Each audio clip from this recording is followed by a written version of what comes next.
mais seulement en rhétorique, mais qu'elle soit traduite en action. Et c'est ce que Monsieur le Président de la République, Monsieur le Président Mamadi Doumbouya, a traduit en vision et de la vision en projet, des projets en action. Je vous souhaite plein succès dans la noble mission que vous avez de faire rayonner notre pays sur le plan de la culture.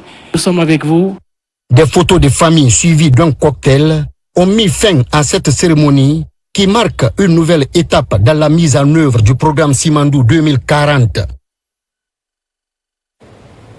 Je vous le disais dans les titres, renforcer la production locale de médicaments et réduire la dépendance aux importations. C'est l'ambition de la nouvelle usine pharmaceutique inaugurée à Ouassou dans la préfecture de Dubrika, portée par le groupe Odav Pharmacie Guinée. C'est un investissement majeur qui marque une nouvelle étape dans la politique de souveraineté sanitaire de la Guinée. Reportage de Hadiatou Bari. C'est un investissement majeur pour le secteur de la santé et de l'industrie en Guinée. À Ouassou, dans la préfecture de Dubrika, l'usine Odav Pharma Guinée ouvre officiellement ses portes. Construite sur une superficie de 20 hectares, cette unité industrielle est destinée à produire localement des médicaments essentiels afin de répondre aux besoins des structures sanitaires du pays. Au cours de la visite des installations, les autorités ont découvert une usine dotée d'une importante capacité de production. Jusqu'à 6 000 flacons injectables, 15 000 comprimés et 5 000 flacons de sirop pédiatrique par heure.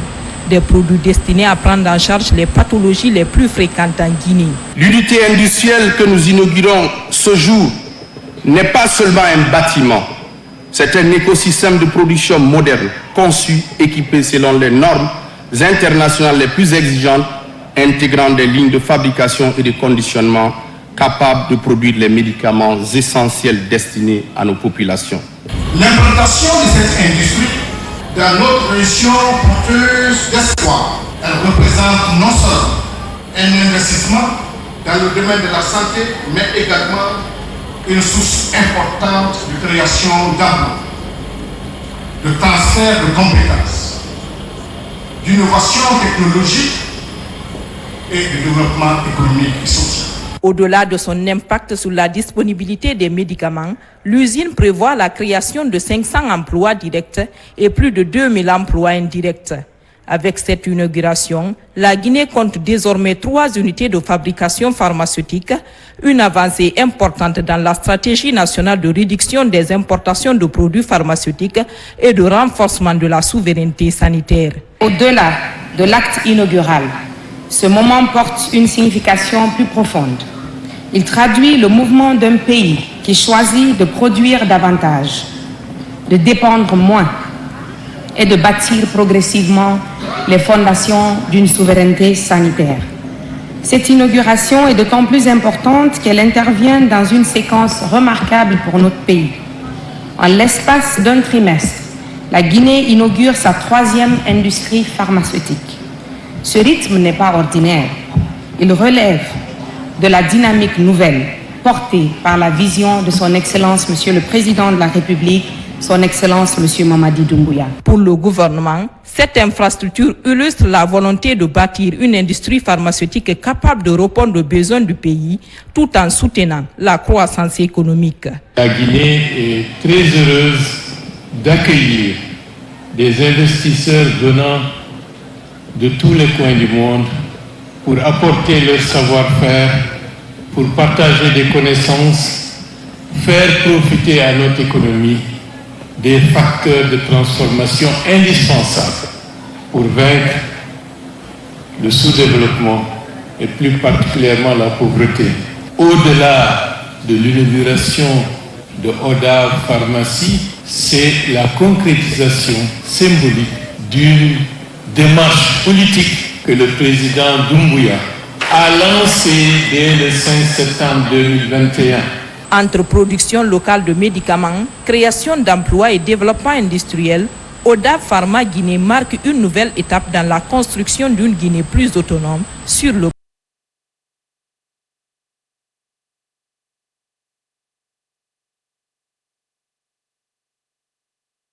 Lacroix, secrétaire général adjoint de l'ONU chargé des opérations de paix, a rencontré le chef de la diplomatie guinéenne.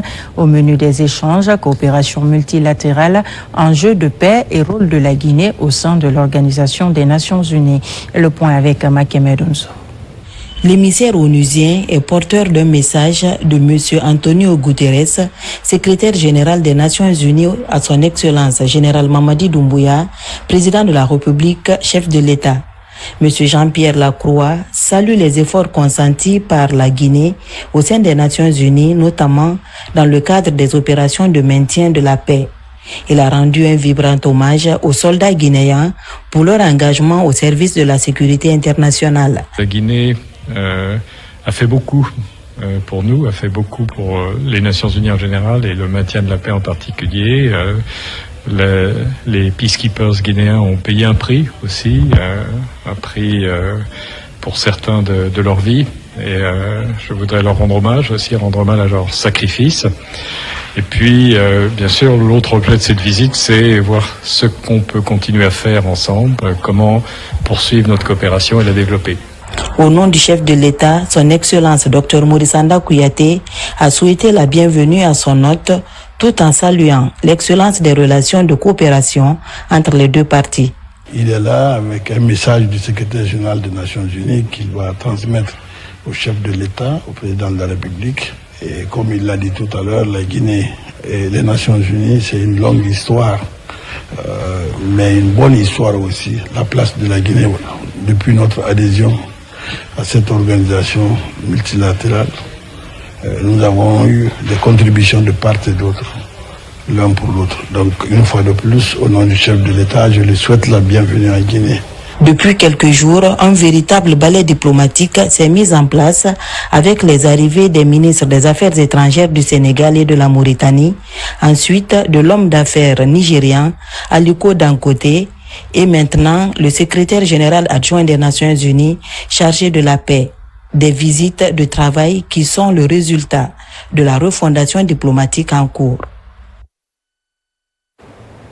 Autre titre de ce journal, après 3 jours de travaux, finit la 39e réunion annuelle du CREDAF, cercle de réflexion et d'échange des administrations fiscales. Plusieurs présentations ont été faites sur des thématiques comme l'analyse des risques et cette bonne nouvelle, la Guinée brigue pour la seconde fois la présidence du CREDAF.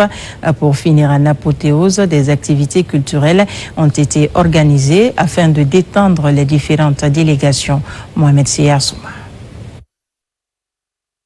Conakry a été le théâtre de la fiscalité internationale. Entre autres thématiques débattues, l'analyse des risques et la sécurisation des données fiscales. Autour des panels, chaque pays partage ses expériences, ce qui a permis de filtrer les bonnes pratiques devant être exploitées à l'avenir au sein du CREDAF. Étape cruciale de cette 39e réunion annuelle, Fatoumata Foula Diallo de la Guinée devient la présidente de l'institution. Le cap est fixé. À son Excellence, Monsieur le Président, je vous renouvelle ici l'expression de ma profonde reconnaissance et de mon indéfectible engagement. Je tiens également à rendre un hommage mérité à mon prédécesseur, le président sortant. Je veillerai à ce que nos travaux débouchent sur des propositions opérationnelles, à ce que les voix des pays membres soient portées avec force au sein des instances internationales. La Guinée occupe la présidence du CREDAF pour la 2e fois après le mandat de 2023. Une seconde responsabilité vivement saluée. Le CREDAF continuera de vous accompagner à travers ces séminaires, ces groupes de travail thématiques, ces plateformes d'échange, ces projets de formation. Je veux pour conclure adresser mes vœux de plein succès à Madame Fatoumata Foula Diallo, nouvelle présidente du CREDAF. Alors que s'achèvent nos travaux, une conviction s'impose. Les réflexions menées au cours de ces 3 jours constituent moins un aboutissement qu'un point de départ. Les recommandations formulées sur des enjeux aussi essentiels que la sécurisation des données fiscales, la continuité des activités, la gestion des crises et des catastrophes naturelles, ainsi que la prise en compte du genre dans les politiques fiscales devront nourrir les actions et les orientations stratégiques du CREDAF dans les années à venir. Au-delà de la sécurisation des données fiscales et l'analyse des risques, le contrôle fiscal se greffe à la série de thématiques développées lors de cette 39e édition du CREDAF. Il est essentiellement question de contrecarrer la fraude, un des défis pour la nouvelle présidence, assurée par la Guinée. La Guinée et la Côte d'Ivoire renforcent leur coopération économique. À Conakry, un business forum dédié au secteur du bâtiment et des travaux publics réunit décideurs et opérateurs économiques des deux pays. Au cœur des échanges, les opportunités d'investissement, les partenariats industriels et le développement des infrastructures. Noumousso Diakité, Marwan Kamara. Conakry accueille le Forum économique sectoriel du bâtiment et des travaux publics. Un rendez-vous international qui mobilise les acteurs publics et privés de la Guinée et de la Côte d'Ivoire.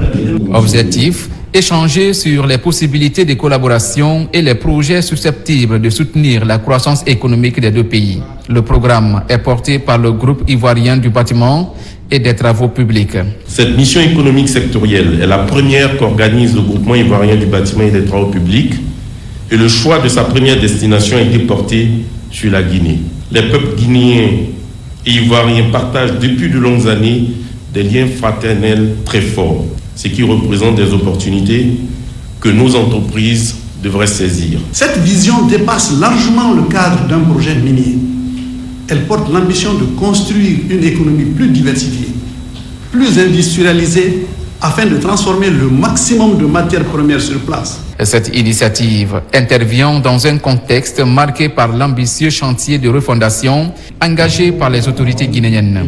Un programme qui s'inscrit dans la dynamique du projet Simandou 2040 destiné à transformer durablement l'économie nationale à travers la modernisation des infrastructures. Le forum s'inscrit dans la vision de son Excellence, Monsieur le Président, qui veut de la Guinée un pays attractif, et nous, les jeunes entrepreneurs, nous devons profiter de cette opportunité afin d'être plus professionnels dans le domaine de BTP. Ces chantiers représentent des opportunités concrètes pour les entreprises guinéennes et ivoiriennes. Ils appellent des partenariats solides, des transferts de compétences et des montages financiers innovants. Au-delà des échanges institutionnels, ce forum est aussi une opportunité pour les entreprises de nouer des partenariats et d'explorer de nouvelles perspectives d'investissement. Il témoigne l'engagement commun de la Guinée et de la Côte d'Ivoire à renforcer une coopération économique durable fondée sur des intérêts partagés et une vision de développement à long terme. Et pendant ce temps, le programme Simandou 2040 continue de mobiliser les acteurs nationaux. Cette fois, ce sont les professionnels des médias qui ont été outillés pour mieux appréhender les enjeux et les ambitions de ce vaste projet de développement. Une formation de 2 jours destinée à améliorer la qualité de l'information et de la communication autour de cette initiative stratégique. Reportage d'Aboubacar Amikamara et Tierno Younoussaba. Ils sont journalistes des médias publics et privés, communicateurs, rédacteurs en chef et responsables d'organes de presse réunis au centre de formation et de perfectionnement. Pendant 2 jours, ces professionnels des médias ont été outillés sur leur rôle et leurs responsabilités dans la communication autour du projet et programme Simandou 2040. L'objectif est de leur fournir une information claire, fiable, afin de faciliter la collecte, le traitement et la diffusion d'informations sur ce projet stratégique pour le développement de la Guinée. Nous avons parlé du rôle et de la responsabilité sociale du journaliste guinéen. Toutes ces questions nous ont permis ici de faire le tour d'horizon de la problématique et de mettre en exergue les outils d'information et de communication à travers les genres journalistiques qui sont les nôtres dans l'exercice et dans la pratique de notre métier. Au terme de cet atelier de renforcement des capacités, les participants ont salué la qualité des modules dispensés ainsi que la pertinence des échanges. Ils ont souligné que cette formation leur permettra de mieux comprendre le programme Simandou 2040 et d'assurer une couverture médiatique professionnelle et équilibrée. Notre rôle en tant que journaliste s'inscrit dès lors dans un défi d'explication, de sensibilisation et de mobilisation de l'ensemble des forces nationales afin d'aligner les énergies et les objectifs sur l'atteinte des ambitions fixées dans le programme Simandou 2040. Au nom du ministre Mourana Souma, je voudrais dire toute la satisfaction du département dans l'organisation de cette formation.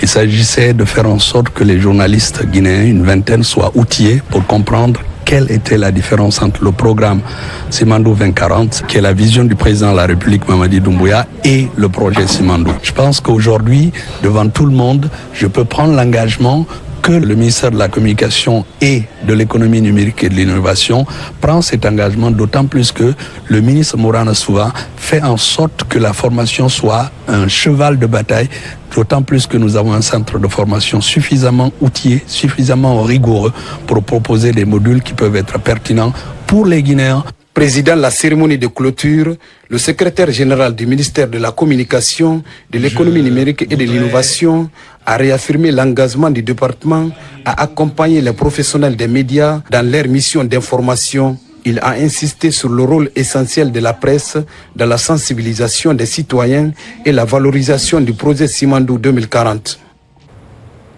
À Paris, la Guinée et la France consolident leur partenariat au service de la modernisation de l'administration publique après 5 mois de formation intensive à l'Institut national des services publics.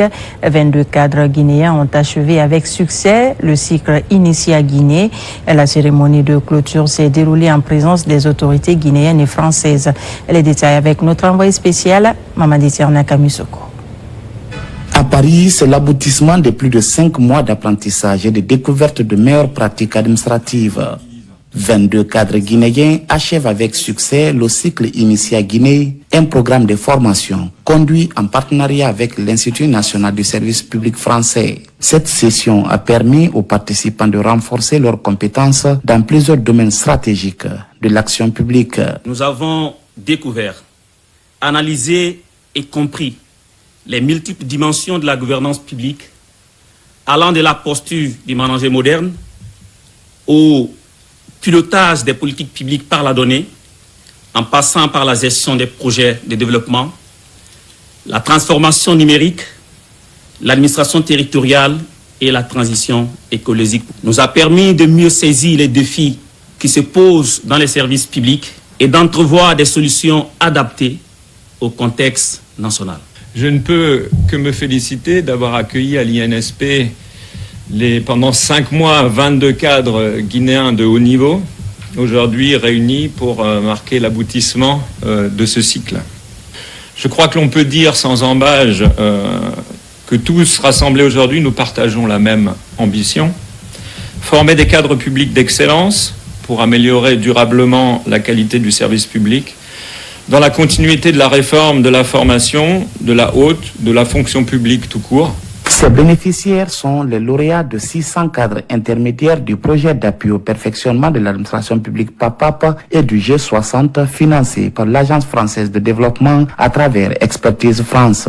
Une expérience de perfectionnement de haut niveau au contact de l'expertise française et des valeurs du service public. Le partenariat qui a été construit montre combien la coopération entre nos institutions peut produire des résultats concrets et durables au service de la modernisation de l'administration publique guinéenne. L'objectif de cette formation s'aligne avec l'ambition portée par Simandou Academy pour préparer une nouvelle génération de cadres publics. Aujourd'hui, nous nous retrouvons ici à Paris, dans ces locaux très prestigieux, pour constater avec fierté le chemin parcouru et célébrer les résultats obtenus. Cette cérémonie constitue certes la clôture d'un programme de formation, mais elle représente surtout une étape importante dans le vaste chantier de transformation de l'administration publique engagé sous le leadership de son Excellence Mamadi Doumbouya, président de la République, chef de l'État. Et le programme que nous sommes en train aujourd'hui de clôturer va générer des effets qui contribueront à la trajectoire de modernisation que nous avons lancée il y a quelque temps. C'est pour cela que je peux vous rassurer que ces attestations qui ont été remises aujourd'hui ne resteront pas de simples papiers. Je vais me transformer en véritable ambassadeur pour promouvoir ses compétences acquises. L'un des faits marquants de cette cérémonie de clôture ici à Paris est la présentation de 4 projets innovants destinés à améliorer la gouvernance administrative présentés par des lauréats guinéens. Des projets tirés de l'expérience vécue dans plusieurs services publics français où ils ont été accueillis pour des stages pratiques. À des milliers de kilomètres de Conakry, l'esprit de fraternité guinéenne reste bien vivant. En Chine, la communauté guinéenne se distingue de par son sens de l'entraide, sa solidarité et son attachement aux valeurs nationales. Immersion au sein d'une diaspora unie qui continue de faire rayonner la Guinée à l'étranger. C'est un reportage signé de Mamadou Saléouba et Mamadou Saléouba encore a suivi. À Guangzhou, au sud de la Chine, vivent plusieurs centaines de Guinéens. Loin de leur terre natale, ces Guinéens établis dans cette métropole dynamique ont développé un esprit de solidarité pour faire face aux défis de la vie à l'étranger. Composée des commerçants, des étudiants et autres travailleurs, cette communauté guinéenne de Guangzhou a mis en place des mécanismes d'entraide et d'accompagnement particulièrement en faveur des nouveaux venus. Nous avons un bureau démocratiquement élu composé des jeunes, des femmes et un conseil de charge. Les principaux défis sont la régularisation des visas, il y a aussi la barrière linguistique, il y a aussi l'échange des prisonniers entre la République de Guinée et la République populaire de Chine. Je lance un appel tous les Guinéens de respecter les lois chinoises pour pouvoir bien vivre en Chine. Pour ceux qui découvrent pour la première fois la Chine, son réseau de solidarité constitue un repère précieux. Qu'il s'agisse des formalités administratives, de l'orientation ou de l'adaptation à un nouvel environnement, les anciens apportent leur soutien aux nouveaux venus. La communauté m'a très facilité mon insertion ici à Guangzhou. J'ai bénéficié de l'aide de nos doyens qui nous ont donné des directives à suivre. On a bénéficié de leurs conseils. Je reste très attachée à la Guinée. Une communauté vraiment extraordinaire, soudée.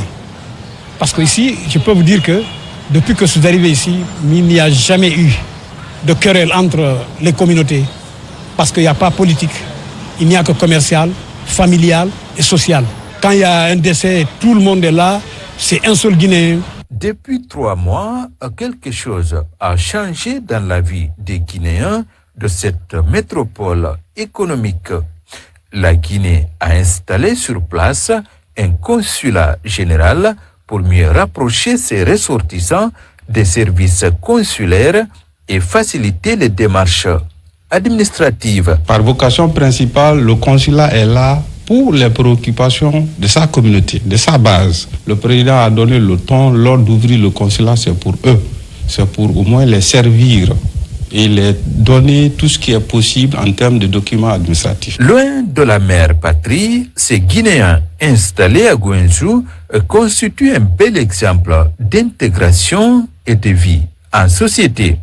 À partir de leur ville d'accueil, ils participent activement au développement de la Guinée. De retour à Conakry, la Guinée renforce sa stratégie d'adaptation aux effets du changement climatique dans le secteur halieutique. À Conakry, la première session du comité de pilotage du projet Kunki a réuni les acteurs concernés autour des enjeux de résilience climatique, de pêche et d'aquaculture. Une initiative qui s'inscrit dans l'ambition des autorités de faire de l'économie bleue un levier de croissance durable. Reportage de Algassi Mouba.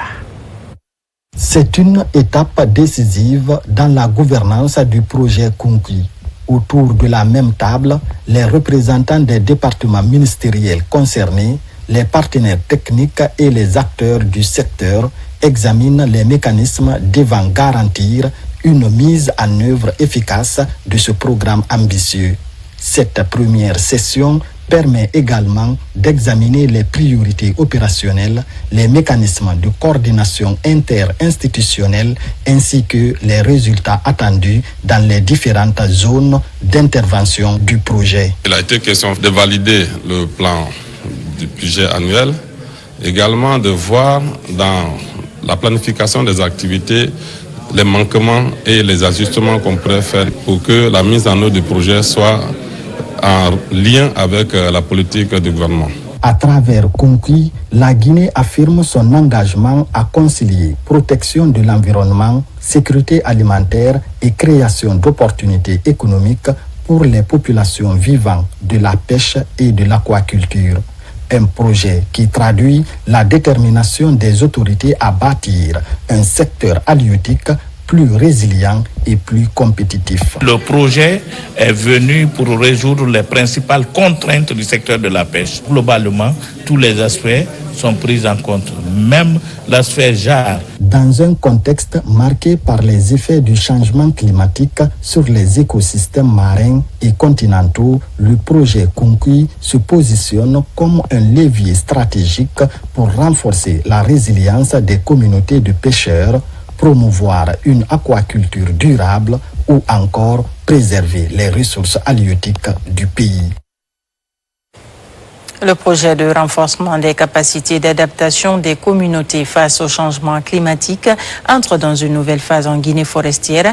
À Zérékoré, la validation d'un rapport d'études réalisé dans la zone d'intervention du projet regroupe les acteurs de mise en œuvre. Il s'agit d'amender le contenu et le valider avant sa dissémination dans les communautés cibles pour une amélioration continue de la résilience face aux effets du changement climatique.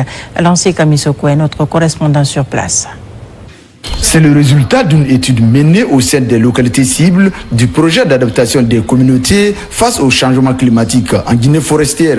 Il s'agit d'intégrer les informations météorologiques dans les calendriers agricoles des paysans afin de minimiser les effets du dérèglement climatique. Toutes ces informations capitalisées doivent être diffusées dans la zone d'intervention au bénéfice des communautés pour qu'ils puissent vraiment valoriser non seulement ces informations climatiques de façon accessible pour prendre des dispositions idoines afin de pouvoir s'adapter aux changements climatiques qui sont là et les effets. C'est pourquoi les alertes qui seront données, ce sera le contenu de ces alertes-là, le contenu des bulletins, les bulletins météorologiques qui sont décadaires, mensuels et trimestriels, qui sont en train d'être diffusés par les radios rurales partenaires des 5 préfectures d'intervention. Pour aboutir à ce résultat, chaque acteur de mise en œuvre doit jouer sa partition, à commencer par le diagnostic complet des défis actuels et futurs. De présenter de manière structurer les principaux résultats et recommandations du rapport préliminaire, faciliter un cadre d'échange, intégrer les observations issues des restitutions pour finaliser le rapport. Il est de notre responsabilité collective de renforcer nos actions en faveur de la restauration des terres dégradées, de protection des écosystèmes fragiles et de la promotion des pratiques de gestion durable, conciliant préservation de la nature et le développement socio-économique. Ces bulletins météorologiques mis à la disposition des communautés villageoises seront désormais la boussole de leurs calendriers agricoles. Une innovation visant à améliorer substantiellement la productivité agricole afin d'atteindre l'autosuffisance alimentaire dans le pays. Émotion et consternation à Sigiri après un éboulement meurtrier sur un ancien site minier de Bouré-Quintignan. Le bilan fait état de 7 morts et 4 blessés selon la Croix-Rouge locale. Face à ce drame, les autorités ont exprimé leur solidarité aux familles des victimes et assuré une prise en charge des blessés. Compte rendu, Diamokaba. La journée du dimanche 7 juin 2026 a été une journée difficile à Bouré-Quintignan. Sur cet ancien site minier à 14 heures, un effondrement a été enregistré. Résultat, des pertes en vies humaines et des blessés. Quand nous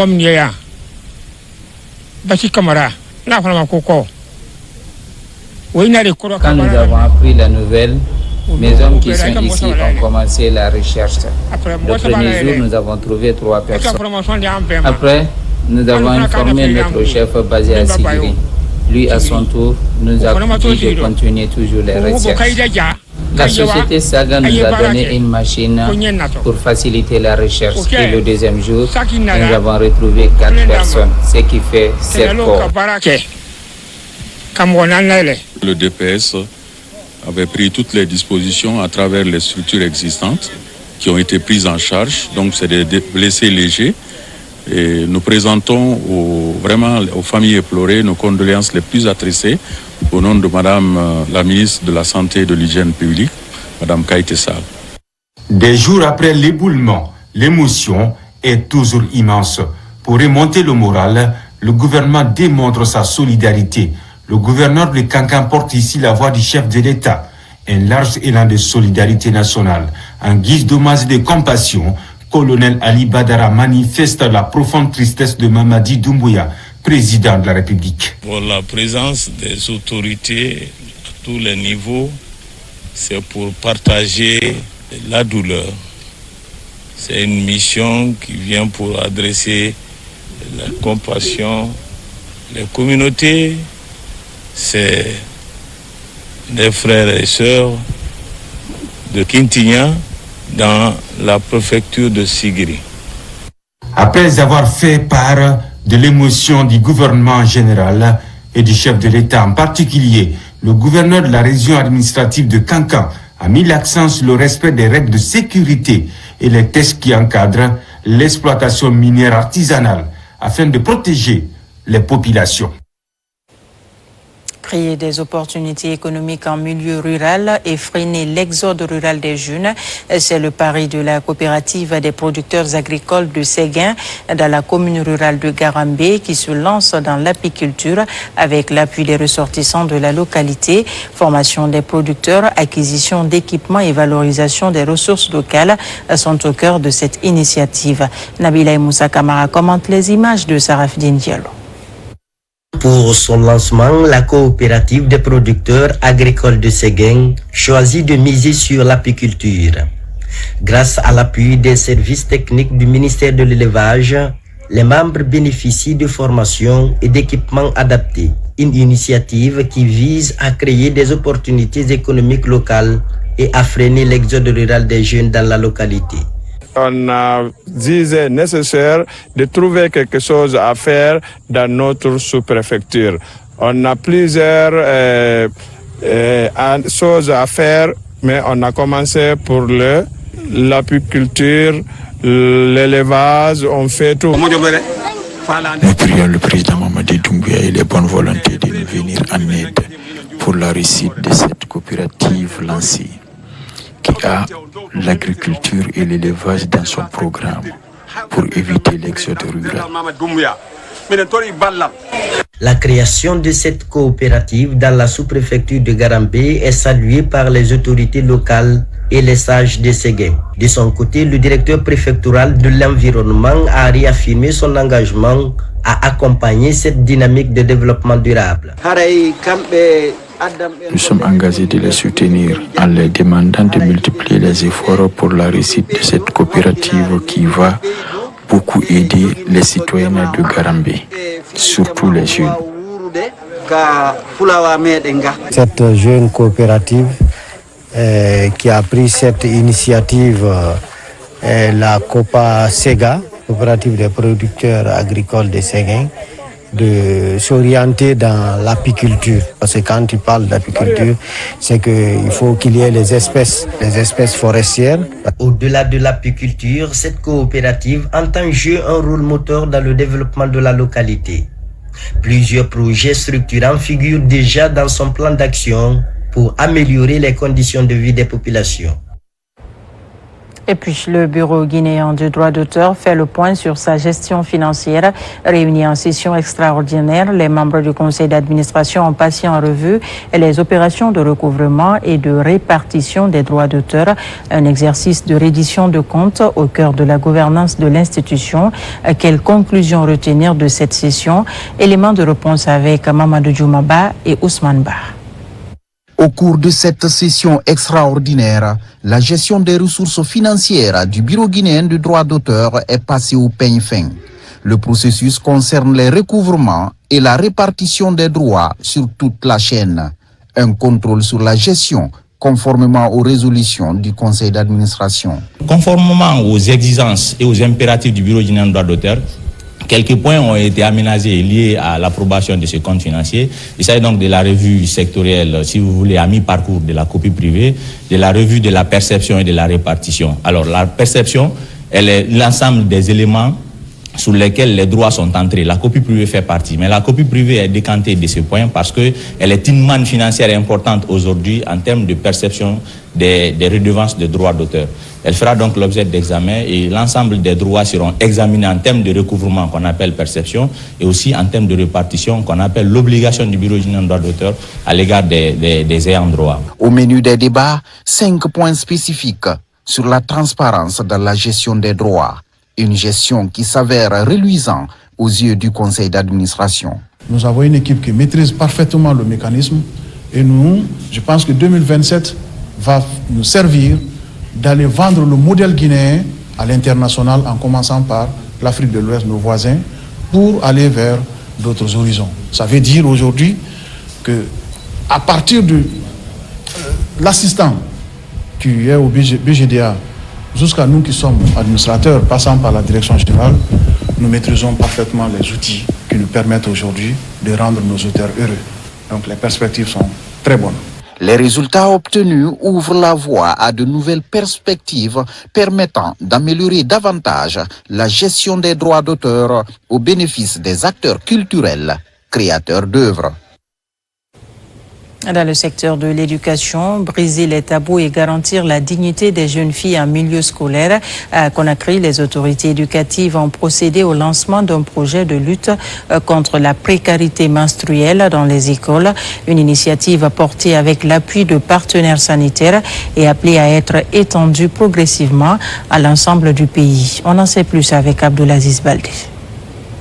Chaque mois, des milliers de jeunes filles en Guinée manquent les cours pour une raison purement biologique, faute d'accès à des protections hygiéniques adaptées. C'est pour mettre fin à cette injustice silencieuse que la campagne Menstrue sans tabou a officiellement pris vie ce matin à Koléa, dans la commune de Matam. Portée avec vigueur par le ministère de l'Éducation nationale à travers sa direction nationale de la santé scolaire, ce projet s'attaque de front à un sujet encore trop souvent relégué dans l'ombre. Une fille sur 4 manque l'école pendant 3 à 5 jours chaque mois, faute de protection hygiénique adaptée. Nous ne pouvons pas accepter qu'un phénomène naturel propre à la condition féminine devienne un facteur d'exclusion scolaire. Dans ce combat pour l'équité, le gouvernement guinéen n'est pas seul. Des partenaires techniques et financiers de premier plan, à l'instar de l'Organisation mondiale de la santé et du groupe Total Énergie, se mobilisent. Concrètement, le projet prévoit la distribution gratuite de kits sanitaires adaptés, mais aussi un vaste programme de sensibilisation dans les écoles. En soutenant ce projet, nous faisons le choix d'une action concrète. Parce qu'à travers ce projet, ce sera 16 écoles qui seront touchées, plus de 5 000 jeunes filles qui seront impactées et plus de 80 000 serviettes hygiéniques à distribuer. Ce sont des chiffres qui parlent d'eux-mêmes. En s'attaquant de front à la précarité menstruelle, la Guinée s'aligne sur les standards internationaux du droit des femmes et de l'enfant. Une initiative accueillie comme une véritable bouffée d'oxygène. Investir dans la dignité d'une jeune fille, c'est investir dans l'avenir de toute une nation.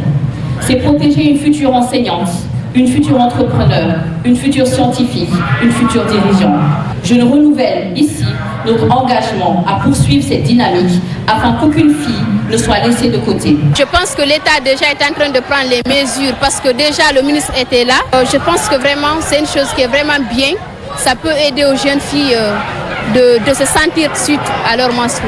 Au-delà de la distribution matérielle, le grand défi de cette campagne reste la sensibilisation. Libérer la parole dans les classes pour que les menstruations ne soient plus synonymes de honte ou de discrimination, mais simplement de vie. Et pour terminer, la Guinée célèbre ce 13 juin la journée internationale de sensibilisation à l'albinisme, placée sous le thème « Je suis fier de ma peau ». Célébrons toutes les couleurs de peau. Cette journée met en lumière les progrès réalisés dans la protection et l'inclusion des personnes atteintes d'albinisme. À cette occasion, notre rédaction revient sur les actions menées pour promouvoir la sensibilisation et lutter contre les préjugés. Mohamed De Camara. La journée internationale de sensibilisation à l'albinisme est célébrée le 13 juin de chaque année. Elle a été instaurée par les Nations Unies pour promouvoir les droits à l'inclusion et à la protection des personnes atteintes d'albinisme à travers le monde. Cette 12e édition reprend le thème « Fier de ma peau, célébrons toutes les couleurs de peau ». La Guinée a été le premier pays à protéger par la loi les personnes atteintes d'albinisme adoptées le 30 avril 2021. Notre pays, la Guinée, est l'un des rares à avoir une loi spécifique sur l'albinisme. Cette loi n'est pas un ordonnement de tiroir, elle prévoit un ensemble de dispositions permettant une meilleure prise en compte des préoccupations et des spécifications liées à l'albinisme. Il apparaît aujourd'hui dans l'ensemble, la plupart des dispositions au niveau international, que l'albinisme, c'est aussi une forme de handicap. Le texte classe des personnes vulnérables et impose à l'État l'obligation de garantir leurs droits à la santé, à l'éducation et l'emploi. Il prévoit aussi des sanctions lourdes contre les crimes rituels. L'albinisme est une anomalie génétique et héréditaire et ne pas disposer de mélanine dans son corps au niveau de la peau peut prédisposer cette personne-là à des risques majeurs. L'intervention de l'État ne se limite pas à l'aspect juridique. La République de Guinée, en faveur des personnes atteintes d'albinisme, prévoit maintenant, depuis pas moins de 4 ans, une vaste opération de distribution de kits de protection individuelle. Ces kits sont essentiels. On estime le nombre de personnes atteintes d'albinisme entre 1600 et 2000. Pour assurer le bien-être de cette couche sociale, le ministère en charge des solidarités bénéficie de l'accompagnement de certaines ONG. Avant que je ne sois du côté de l'État, j'ai déjà pas mal œuvré dans le sens humanitaire. J'étais déjà au sein de la Confédération nationale des albinos de Guinée depuis très longtemps, depuis presque 2009. Et progressivement, voilà, j'ai commencé à occuper des responsabilités. Et jusqu'à nos jours, je continue toujours à faire le mieux pour non seulement encadrer ces enfants de façon très structurée. Les campagnes de distribution de crèmes et lunettes solaires suivies d'une série de dépistages gratuits sont menées. Aujourd'hui, en Guinée, un centre dédié à l'épanouissement des personnes atteintes d'albinisme est mis en place par l'ONG SENAC. Le but principal, appuyer le gouvernement dans son rôle régalien de protection des couches défavorisées du pays. Cette année, le ministère a donné chacun une quantité de lot de crème à tous les albinos, pas seulement au centre, à tous les albinos de Conakry. Nous avons 71 enfants qui sont ici au centre. On a un programme de local. Ici, nous payons à 10 millions par mois. Et on a un seul partenaire qui finance. Quand j'étais avec mes parents, je sortais sous le soleil tout le temps pour travailler dur. Mais depuis quand je suis venu ici, je suis à l'école, j'étudie, je fais tout. Et je suis très fier de ma peau. Ce 13 juin 2026 s'annonce comme un moment de bilan pour des ONG de défense des droits. La solidarité devrait envisager des dispositifs pour garantir la sécurité et l'accès aux soins pour les personnes atteintes d'albinisme. Un mot de sport avec la Coupe du Monde sur les antennes de la RTG. À partir de 22h, vous pouvez donc suivre le match entre le Brésil et le Maroc. Toute l'équipe technique et sportive est mobilisée pour vous faire vivre cette belle affiche. Et c'est la fin de ce journal. Merci de nous avoir reçus chez vous. L'actualité se poursuit sur notre vrtgguinée.info. Je vous retrouve la semaine prochaine pour d'autres actualités de la Guinée, notre paradis, terre de richesse et d'innovation.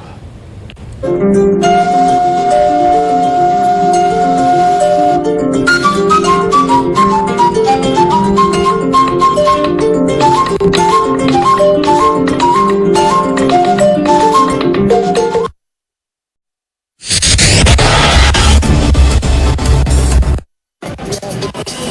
un projet qui ambitionne de redessiner le visage urbain de la capitale guinéenne à Lambani, au nord-ouest de Conakry. Les cités Voile Blanche et Nova Marina ont été officiellement présentées au public. Implantée en bordure de l'océan Atlantique, la nouvelle ville de Conakry s'étendra sur une superficie d'environ 700 hectares, un vaste programme immobilier et urbanistique qui se veut à la fois moderne, durable et inclusif. Nous sommes réunis aujourd'hui pour le lancement officiel des travaux et de la commercialisation de deux projets résidentiels majeurs. La première phase de la nouvelle ville de Conakry, Nova Marina et Xinchen Voile Blanche. La nouvelle ville de Conakry se veut une cité côtière moderne, développée selon le principe d'une planification du pied et d'une mise en œuvre par phase. Elle deviendra à terme un pôle urbain intégré de premier plan en Afrique de l'Ouest. Nous comptons à construire une nouvelle ville, 3 fois plus que Galoum. Ça sera une nouvelle ville de vie complètement nouvelle de Conakry. Alors le premier atout, on dirait l'avantage, c'est l'infrastructure. L'eau de ETG et de SEG qui est bien aménagée, bien conçue à l'avance. Actuellement, nous sommes en partenariat avec les services publics pour offrir de l'eau et l'électricité publique dans la cité. Deuxièmement, c'est des infrastructures de voirie et de canalisation et de traitement de déchets. Fruit de la coopération sino-guinéenne, cette nouvelle ville entend offrir un cadre de vie répondant aux standards internationaux, villa haute standing, espace de loisirs, voirie moderne et équipements de proximité figurent parmi les principales composantes du projet. On est chargé de la construction des travaux routiers. D'après les dossiers donc, de conception, une fois achevés les travaux routiers, donc, il peut être les plus grandes, les plus étendus dans cette capitale de Conakry. Les systèmes d'alimentation en eau et en électricité sont intégrés dans la planification nationale globale. Concernant l'alimentation en eau, on a prévu de capter l'eau de l'usine de Symphonia. Et pour l'alimentation électrique, on a prévu, l'État a fourni l'électricité à partir de 2 nouveaux postes de source de 63 MkWh, construits dans la parcelle le plus au nord du projet de nouvelle ville de Conakry. Les travaux ont officiellement démarré en février 2026 sur le terrain. Les premiers engins sont déjà à l'œuvre pour donner corps à cette vision ambitieuse de l'urbanisation. Le ministère de l'Urbanisme, de l'Habitat et de l'Aménagement du Territoire se réjouit particulièrement de constater que ce projet met l'accent sur plusieurs principes essentiels. La sécurité foncière, le respect du cadre réglementaire, la qualité architecturale et technique des ouvrages, l'intégration des infrastructures urbaines, la sécurité des résidents et la mise en place des services de proximité adaptés aux besoins des ménages modernes. Avec les cités Voile Blanche et Nova Marina, la Guinée entend se doter d'une ville côtière moderne capable d'accompagner sa croissance démographique et de renforcer l'attractivité